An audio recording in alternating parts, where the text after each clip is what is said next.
खाटू श्याम मंदिर सीकर राजस्थान में स्थित है। खाटू श्याम का इतिहास बहुत प्राचीन है।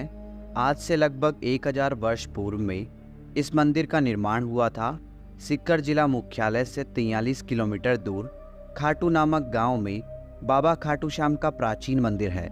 इस मंदिर में भगवान श्री कृष्ण और बर्बरीक की पूजा होती है। खाटू श्याम में बर्बरीक का सिर है, जिसे बर्बरीक ने भगवान श्री कृष्ण के कहने पर दान कर दिया था। कलयुग में खाटू श्याम को श्री कृष्ण का अवतार माना जाता है। खाटू श्याम को हारे का सहारा कहा जाता है, क्योंकि जिसकी मनोकामना कहीं पूरी नहीं होती उसको श्याम बाबा पूरी करते हैं। इस वीडियो में हम आपको खाटू श्याम का इतिहास, कहानी, कथा और खाटू श्याम मंदिर कहाँ स्थित है इसकी पूरी जानकारी देंगे। खाटू श्याम का इतिहास महाभारत काल से है। ये पांडुपुत्र भीम के पौत्र थे, जिनसे खुश होकर भगवान श्री कृष्ण ने इनको कलयुग में अपने नाम से पूजनीय होने का आशीर्वाद दिया था।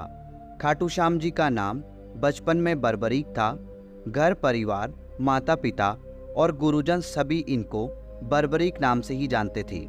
भगवान श्री कृष्ण ने इनको अपने घुंघरालू बालों की वजह से श्याम नाम दिया था। खाटू श्याम जी को श्याम बाबा, दीनों का नाथ, कलयुग का अवतार, शीश का दानी, खाटू वाला श्याम, हारे का सहारा, लकदातार, नील घोड़े का असवार, खाटू नरेश आदि नामों से भी जाना जाता है। खाटू श्याम को मोरवी नंदन भी कहा जाता है। खाटू श्याम जी की कहानी की शुरुआत मध्यकालीन महाभारत से शुरू होती है।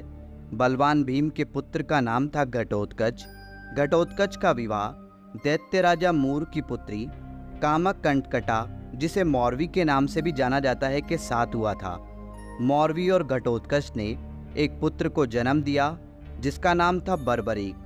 बचपन से ही बर्बरीक ने अपनी माता मौरवी और भगवान श्री कृष्ण से युद्ध कला सीखी।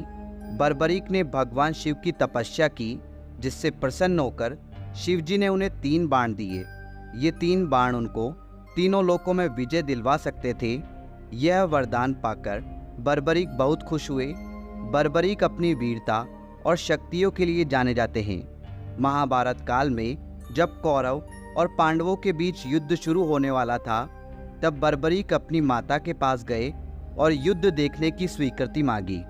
इस पर उनकी माता ने उनसे पूछा कि तुम किसकी तरफ से युद्ध लड़ोगे। इस पर बर्बरीक ने जवाब दिया, जो हारेगा मैं उसकी तरफ से युद्ध लड़ूंगा। माता से आज्ञा मिलने के बाद बर्बरीक महाभारत का युद्ध देखने के लिए निकल पड़े। भगवान श्री कृष्ण यह सब देख रहे थे। श्री कृष्ण जानते थे कि यदि बर्बरीक को नहीं रोका गया तो युद्ध का परिणाम पलट देगा।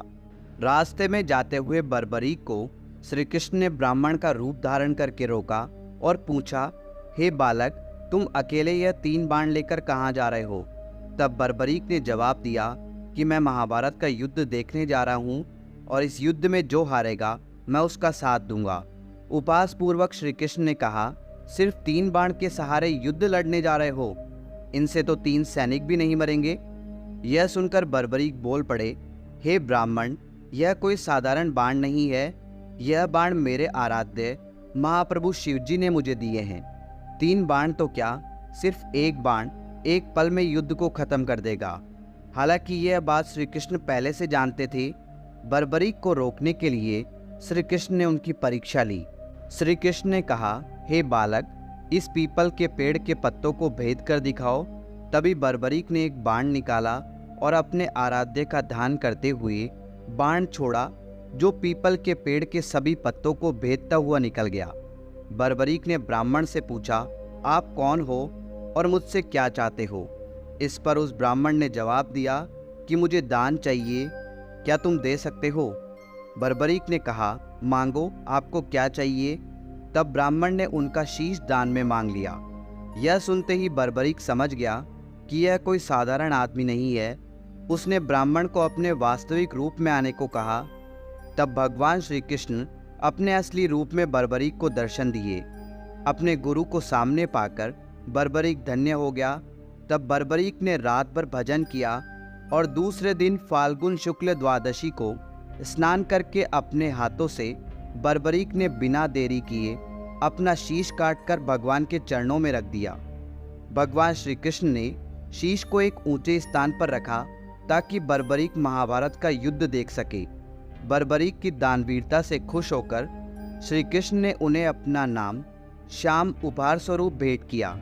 साथ ही आशीर्वाद भी दिया कि आने वाले युग में तुम मेरे नाम से पूजे जाओगे। जब भी कोई हारा और टूटा हुआ भक्त तुम्हारे पास आएगा, तुम्हारी पूजा से उसके सब काम पूर्ण होंगे। श्री कृष्ण ने बर्बरीक के सिर को एक ऊंचे स्थान पर रख दिया।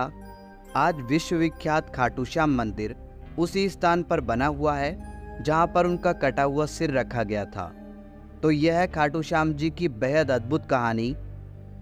खाटू श्याम का महत्व कलयुग के साथ साथ बढ़ेगा, क्योंकि भगवान श्री कृष्ण ने इनको आशीर्वाद दिया था कि जैसे जैसे कलयुग बढ़ेगा तुम्हारा यश और लोगों की आस्था बढ़ेगी। आज बाबा खाटू श्याम हारे का सहारा बनकर भक्तों के काम कर रहे हैं और उनके दुख दर्द का हरण कर रहे हैं। खाटू श्याम का महत्व इसलिए भी बढ़ जाता है कि इन्हें कलयुग का भगवान माना जाता है। आस्थावान लोगों के हर काम होते हैं और ऐसा कहा जाता है कि जो व्यक्ति अपने जीवन में अपने दुखों और कष्टों से घिरा हुआ है, अपने जीवन में हार मान चुका है, उसे एक बार अवश्य खाटू श्याम जी की शरण में जाना चाहिए। तो दोस्तों, उम्मीद करते हैं बाबा खाटू श्याम का इतिहास